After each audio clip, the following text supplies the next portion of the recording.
Welcome students. तो आज हम लोग बिग पुश थ्योरी के बारे में डिस्कशन करेंगे। तो बिग पुश थ्योरी का जो प्रतिपादन है या इसको सबसे पहले जो लेकर आए उनका नाम है पीएन रोजेनस्टीन रोडा इन 1943। उन्होंने बताया कि अगर जो अल्पविकसित देश हैं वो क्या है, गरीबी के दुष्चक्र में या पिछड़ेपन के भंवर में फंसे हुए हैं और हमें अगर इन अर्थव्यवस्थाओं को इससे बाहर निकालना है तो इसके लिए ज़रूरी है कि हम अर्थव्यवस्था में थोड़ी थोड़ी मात्रा में निवेश करने की बजाय एक साथ ही बहुत बड़ी मात्रा में अर्थव्यवस्था में निवेश करें, एक धक्का लगाएं जिससे कि अर्थव्यवस्था जो है इस पिछड़ेपन के भंवर से बाहर निकल आए। तो he stated that a coordinated and simultaneous effort to develop multiple industries and infrastructure projects would catalysed economic development, यानी हमें एक साथ कई सारे उद्योगों और इंफ्रास्ट्रक्चर प्रोजेक्ट्स पर इन्वेस्ट करना होगा जिससे कि हमारी जो ग्रोथ है वो तेज़ी के साथ बढ़ सके। तो जो बिग पुश थ्योरी है और बैलेंस ग्रोथ थ्योरी, उनका जो मेन या बेसिक जो मेन तर्क है वो ये है कि ये एक्सटर्नल इकोनॉमिक्स की बात करती है। एक्सटर्नल इकोनॉमिक्स का मतलब होता है कि कीमत के माध्यम से जब एक कंपनी का लाभ दूसरे और तीसरी कंपनियों को ट्रांसफ़र होता रहे। लेकिन हमें इस बाहर एक्सटर्नल इकोनॉमिक्स का बेनिफिट तभी मिल पाएगा जब हम इंडिविजुअलिटी को समाप्त कर देंगे। यानी कि इंडिविजुअलिटी का मतलब है कि अर्थव्यवस्था में उत्पादन के लिए एक न्यूनतम स्तर होता है। हम उससे कम अगर उत्पादन करते हैं तो वो अर्थव्यवस्था के लिए लाभदायक नहीं होता है। फॉर एग्जांपल, अगर हम एक फर्म लगाते हैं, उसमें मशीनरी है और उस मशीनरी में न्यूनतम हमें 500 इकाई का उत्पादन करना है और हम केवल 10 इकाई का उत्पादन कर रहे हैं, तो वो ज़्यादा बेनिफिशियल हमारे लिए नहीं होगा, क्योंकि जब तक हम उसकी क्षमता का कम से कम 500 यूनिट प्रोडक्ट नहीं निकालते हैं। तो इसी को हम इंडिविजुअलिटी कहते हैं, या हम और साधारण शब्दों में समझ सकते हैं कि हम समझ लें कि अवरोध की हम बात कर रहे हैं कि कौन से 3 अवरोध पाए जाते हैं। तो उन्होंने बताया कि जो अल्पविकसित अर्थव्यवस्थाएं हैं वहाँ पे 3 अवरोध इंडिविजुअलिटी इन प्रोडक्शन फंक्शन यानी उत्पादन फलन में पाया जाता है। यहाँ पर वो बात करते हैं कि सोशल ओवरहेड कैपिटल की, कि इन अर्थव्यवस्थाओं में जो इंफ्रास्ट्रक्चर का डेवलपमेंट है वो बहुत कम है। सोशल ओवरहेड कैपिटल का मतलब वो बेसिक एमिनिटीज़ और सर्विसेज जो सोसाइटी के वेलफेयर के लिए या इकोनॉमिक एक्टिविटीज़ को बढ़ाने के लिए ज़रूरी हैं।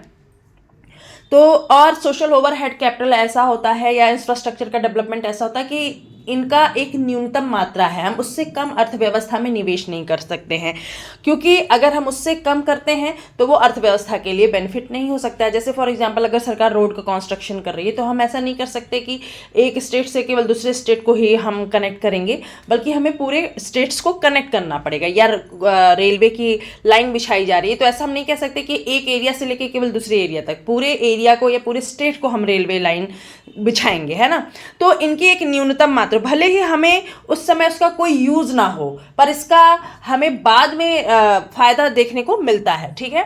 तो जो सोशल ओवरहेड कैपिटल होते हैं उनका एक न्यूनतम आकार होता है जो कि अपने आप में ही बहुत बड़ा होता है, ठीक। उससे कम हम अर्थव्यवस्था में निवेश नहीं कर सकते। अगर हम इनको डेवलप करेंगे तब जाके हमारी प्रोडक्शन जो एक्टिविटीज़ इकॉनमी में और तेज़ी से बूस्ट करेंगी।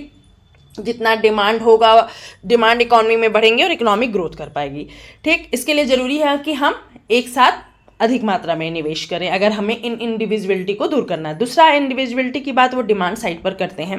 वो बताते हैं कि जो अल्पविकसित देश हैं वहाँ क्या है, आय का स्तर कम है। आय का स्तर कम है इसलिए लोगों की जो परचेजिंग पावर है वो भी कम है। परचेजिंग पावर कम होने का मतलब है कि डिमांड कम हो रही है, गुड्स एंड सर्विसेज की डिमांड कम होगी तो मार्केट का साइज कम होगा और इन्वेस्टमेंट नहीं होगा इकॉनमी में। इसलिए वो कहते हैं कि अर्थव्यवस्था में हमें क्या करना होगा, एक साथ ही पारस्परिक उद्योगों में मतलब इंटरडिपेंडेंट इंडस्ट्री में एक साथ ही अनेक उद्योगों में इन्वेस्ट करना होगा, जिससे कि इकॉनमी में क्या हो, ये जो इंडिविजुअलिटी डिमांड साइड पे काम करे ये समाप्त हो जाए, ठीक है। ये इसको अपने एक फेमस जूते की फैक्ट्री के एग्जाम्पल के द्वारा समझाते हैं कि मान लीजिए अगर हम अर्थव्यवस्था में एक फैक्ट्री खोलते हैं जूते की और उसमें 100 लोगों को रोजगार दे देते हैं, और इसमें जिन 100 लोगों को हमने रोजगार दिया, अगर इन 100 लोगों ने अपनी उनको जो आय प्राप्त हो रही है वो पूरी की पूरी आय अगर उस शू पर, उस जूते पर खर्च कर दे, तब तो जूते की फैक्ट्री सर्वाइव कर जाएगी, ठीक है, उसको मार्केट मिल जाएगा।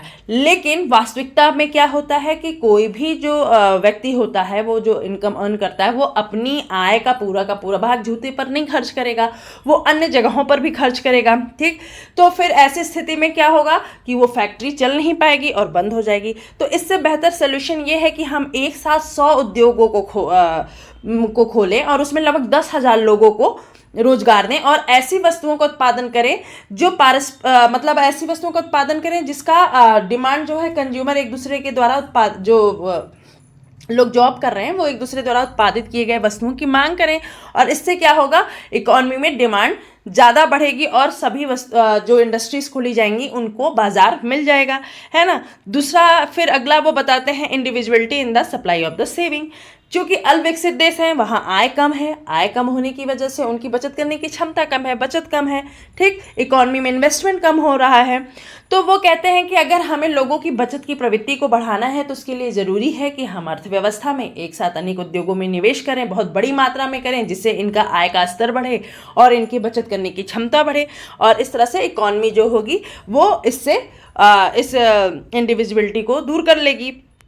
रोजनस्टीन-डोनाल्ड ने बताया है कि हमें इन अविभाज्यताओं को समाप्त करने के लिए क्या जरूरी है कि एक साथ बड़ी मात्रा में परस्पर निर्भर उद्योगों में निवेश करने की आवश्यकता है। ठीक, हमने आगे भी पढ़ा कि एक्सटर्नल इकोनॉमिक्स की बात इस थ्योरी में की गई है कि अगर जब तक हम इन इंडिविजुअलिटी को समाप्त नहीं करेंगे हमें एक्सटर्नल इकोनॉमिक्स का लाभ नहीं मिलेगा।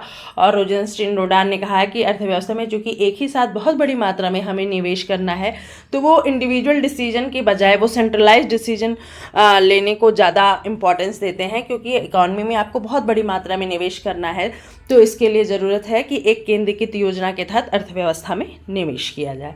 Thank you for watching it. और हम अगला थ्योरी अनबैलेंस्ड ग्रोथ थ्योरी के बारे में पढ़ेंगे।